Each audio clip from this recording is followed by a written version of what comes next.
Yes, Iga, nalalapit na nga ang pasukan ng mga chikiting, kaya naman dito sa Divisoria ay nagsimula ng magsisulputan itong mga tiyangge na nagtitinda nitong mga school supplies at mga school uniform ng mga elementary at high school.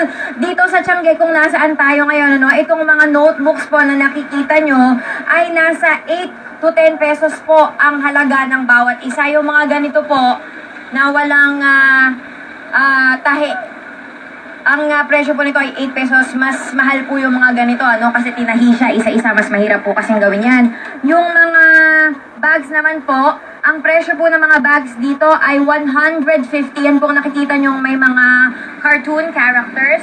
Pero ito pong mga class A, na tulad nito, yung may mga ganyang mga brand, yan po ay nasa 580 pesos daw. Ngayon, itong mga crayolang nakikita po natin dito, yung mga may brand na crayons, mas mahal po yan, 20 pesos po yung ganito at nasa 100 pesos po yung mga ganitong malalaki. Pero yung ganito po, mas mura po yung mga ganitong crayons lang.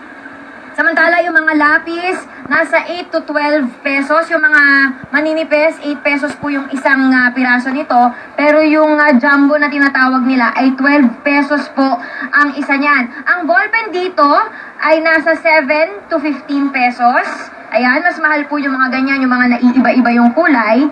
At yung gunting, depende po dun sa material na ginamit sa kanila, nasa 15 to 25 pesos po ang gunting dito. Samantala, yung mga pantasya, mura po yung mga ganito, 5 pesos lang yung isa nito. Pero yung may mga cartoon character po na nakalagay, nasa 20 pesos po yan. Samantala, yun namang mga pencil case, nasa 50 to 100 pesos. Ayan, itong mas matigas, nasa 100 pesos po yan.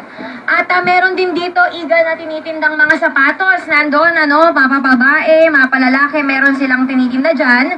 150 to 180 pesos po ang presyo ng mga yan. Medyo malayo lang dito yung tiyangge ng school uniform. Yung blouse, nasa 120 to 250 pesos.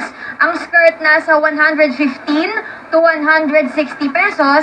At yung polo ay nasa 130 to 280 pesos. Igan, inaasahan pang tataas ang presyo ng mga school supplies at uniform na ibinebenta dito sa Divisoria. Pero babantayan naman daw yan ng DTI para dun sa mga mananamantala.